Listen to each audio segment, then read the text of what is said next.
Welcome to the Toronto International Film Festival and this Q&A with director Rebeca Huntt for the world premiere of her first film, Beba. Rebeca, thank you so much for being here. Thank you so much for having me here, Tom. So you've been working on Beba for 8 years. Can you talk about how it got started and how the project evolved? Yes. Well, the project was always going to be sort of an autobiographical project. It was always going to be self-reflective.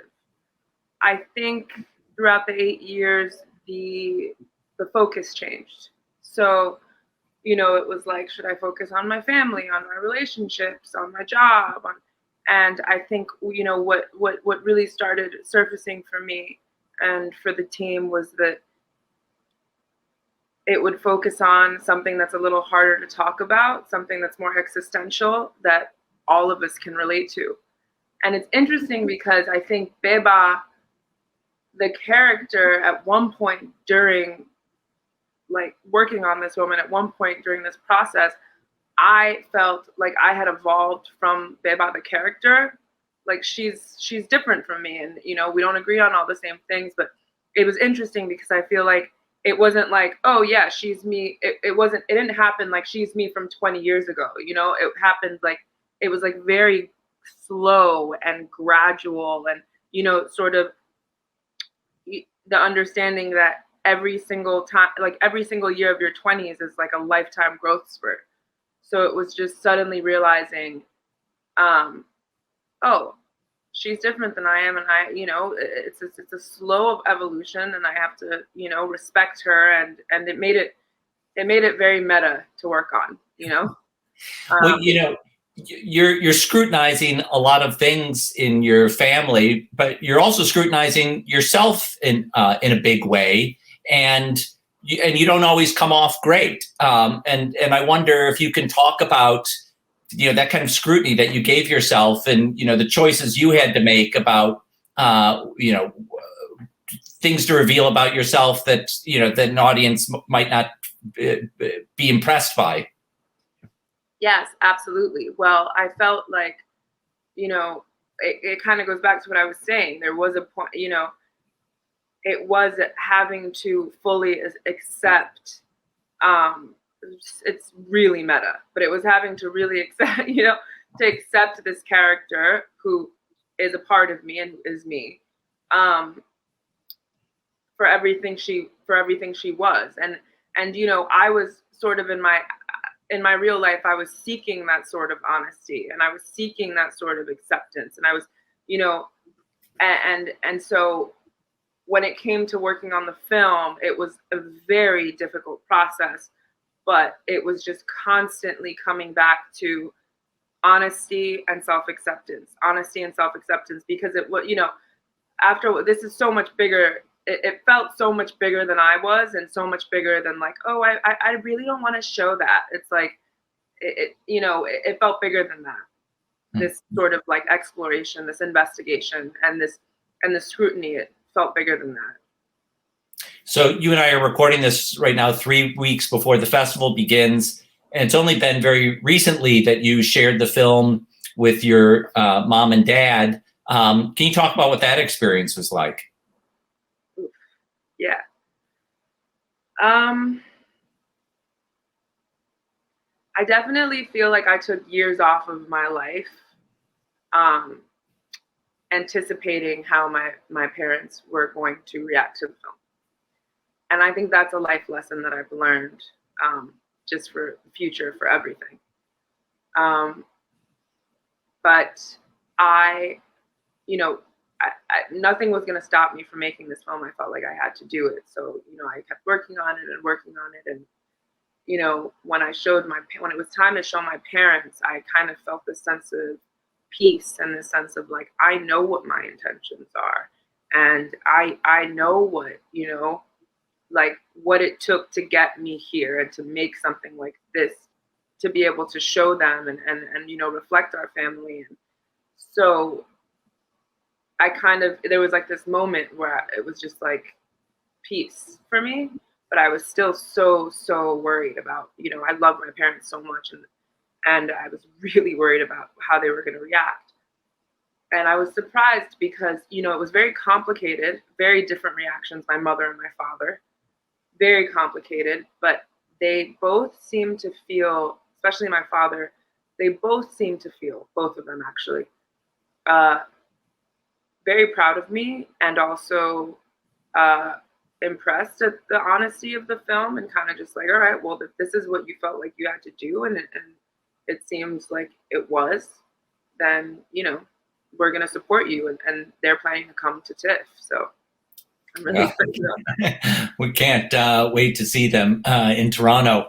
I want to ask you about the scene where you're having this awkward conversation with white friends, and we can see in the credits afterwards that scene was staged. It would probably be impossible to actually capture a scene like that observationally. Can you talk about, you know, why it was important for you to get that scene in there, and you know, how you use those techniques? Yeah, sure. Well, I thought it was important. It was important for me to get that scene in there because I felt like it was just a reflection of the time and space that I was living in. And it was sort of like, it was definitely staged, but it was improv, you know, like we all knew that every single person in that scene is a friend of mine. And so it was like, you guys, we're going to have this really awkward conversation. It's going to be the worst. And everyone needs to be the worst version of themselves. So, you know, that was the direction. It was just like, whenever, just the absolute worst version of ourselves. So sort of having that in mind, it happened very naturally. The energy was very intense. Like the energy behind it feels real, because it was, because you know, these tensions exist. It's like, you know, Claudia Rankine, when she talks about the self and the historical self, like they exist. But yeah, so it happened very very naturally, but the tension was real. I want to ask you about some of the other aesthetic choices you make in the film. It's largely shot in 16 millimeter. Can you talk about the intentionality behind that? Absolutely. I feel like film has this way of capturing, in general, it has this way of capturing, like shooting on film has this way of, everything that is captured feels like it's pulsating with life. Everything that you can see, you know, like I think about Tuki Buki or The Wrestler, and every single moment in every shot in each, you know, in those kinds of films, whatever you're seeing has life. And I think with 16 millimeter, it goes a step further because it's so specific with what actually does get captured. So when you're watching it, it's almost like you're experiencing this phenomenon of beauty, but, you know, because of its limitations. And it also feels so intimate. 16 millimeter film has this sort of intimate quality because of those limitations as well. So when it came to, you know, shooting some of the more inner world stuff, or some of the more sort of personal, emotional feelings that we couldn't necessarily just, that couldn't be necessarily just like, you know, full on documentary captured, there was no other choice. It was just, you know, 16 millimeter was what was going to be able to capture some of those emotions and some of those vibes. And, you know, I was lucky enough because my DP, Sophia Stieglitz, she knows the back roads of Mexico, and like, you know, and she also understands how to shoot film. She understands film very well. So, you know, we would be going out to the jungle, we would be going out to all these different places, and just on a handheld, a Bolex on a handheld, because that's, you know, that was the aesthetic, and that was also what we had. That was also the budget we had, just shooting. And I mean, those were some of the greatest moments of my life, shooting the 16 millimeter with Sophia Stieglitz. So pretty amazing, and pretty lucky to have somebody who understood film the way that she does. So, I'm glad you brought up Sophia Stieglitz, your cinematographer, because watching this film, we very much see Rebeca Huntt, but I've, come to understand in these last few weeks just how many, people made important contributions around this film. I wonder if you can talk about some of the key collaborators that you've had in this process. I would love to, honestly. I'd love to talk about my collaborators.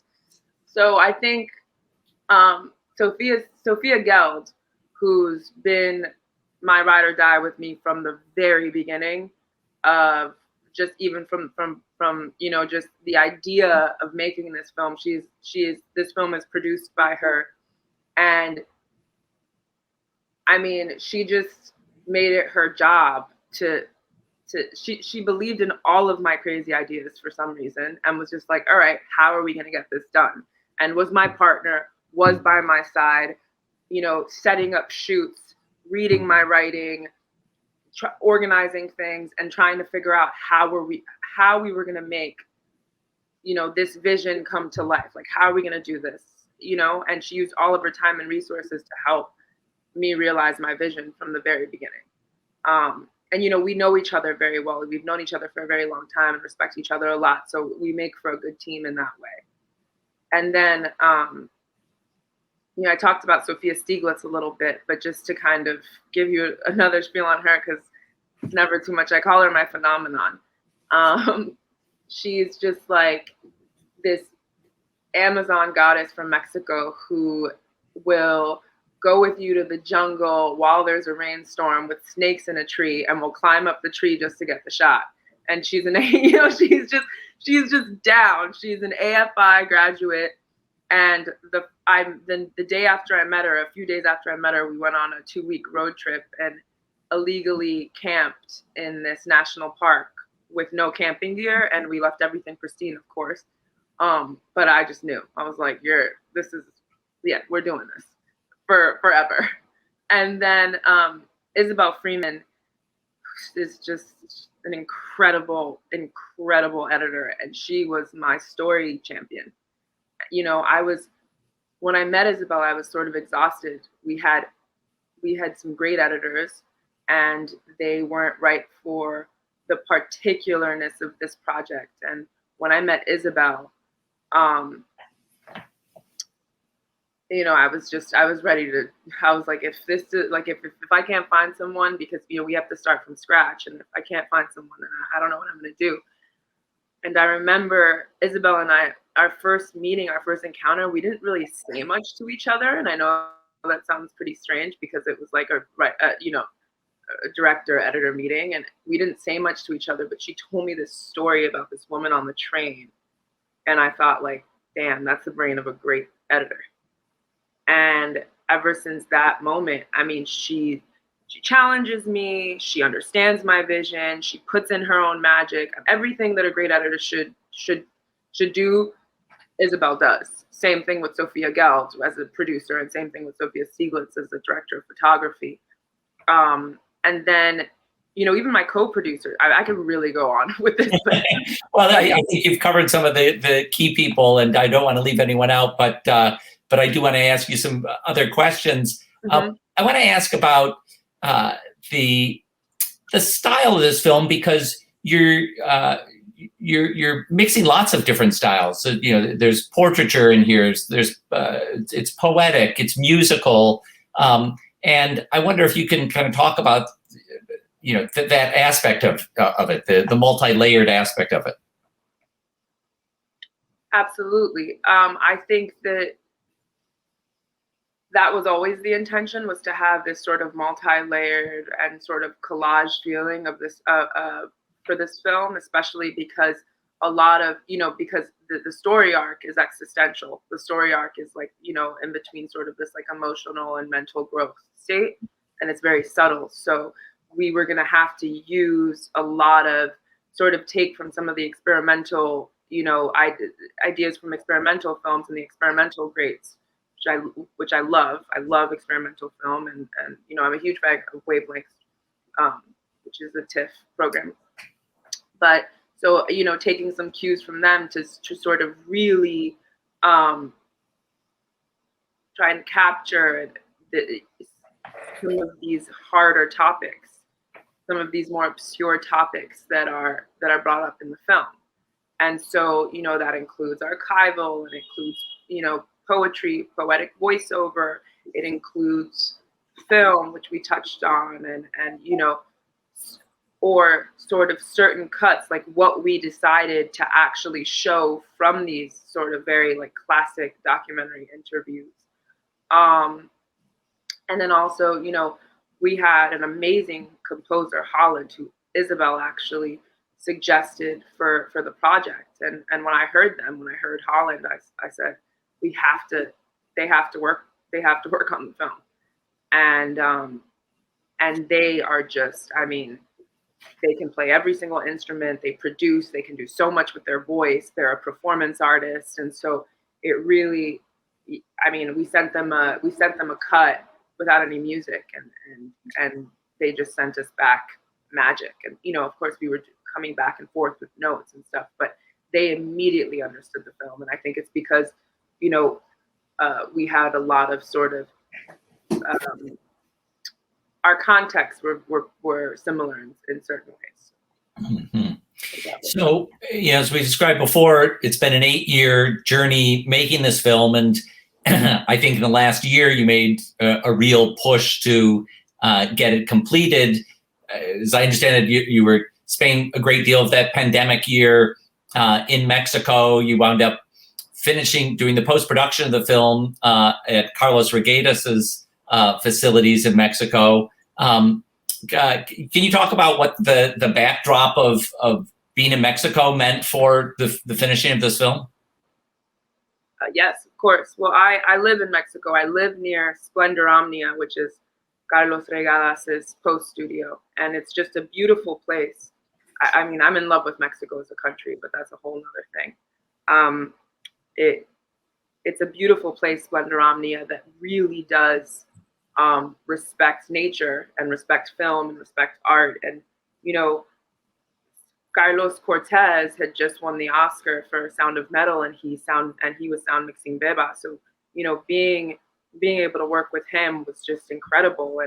And everybody who works there is a cinephile and is just amazing. They're like a family.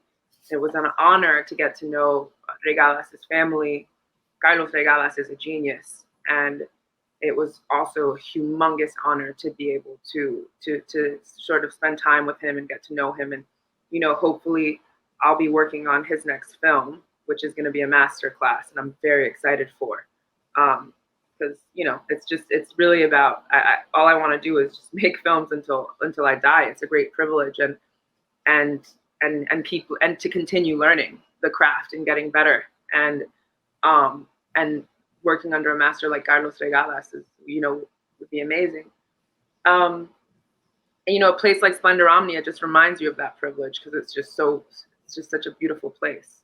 And it really did remind me of where I used to spend my summers in Venezuela, which is why I think I moved there in the first place, in terms of what it meant sort of more emotionally for the film, and what it inspired in me.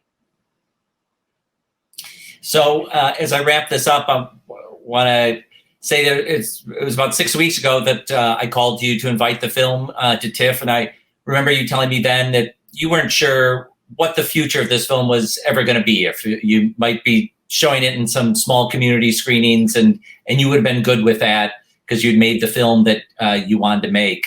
And now we can already see the film is starting to connect with audiences as the Tiff premiere approaches. And I wonder what it's been like for you to you know, see people starting to recognize what Beba is. I mean, it's so crazy because I feel like I'm still in the shock. So I'm very much not, you know, yeah, I mean, I don't know what else I could have asked for. Like, I think such a huge part of this film was kind of like trying to connect on a more honest level with people, and sort of like, is there anybody else out there? And to have people, you know, the people who watch the film connect with it is the ultimate. And I mean, to have it premiere at Tiff, and you know, I remember that call with you, and I was just like, I remember crying, saying, like, is this a dream? Like, is someone gonna wake me up from this? This is my dream. So it's been really, really, it's been amazing. And I can't really say much more because I'm still in it, and I'm just experiencing it, and I'm so grateful to be experiencing it. So yeah. Well, it's such an honor to be able to show the film, to be able to share it with audiences. You know, to watch you at the start of your career feels like a real privilege. So thank you, Rebeca, for being here with us. Thank you so much for having me, Tom. It's been a privilege to talk to you today.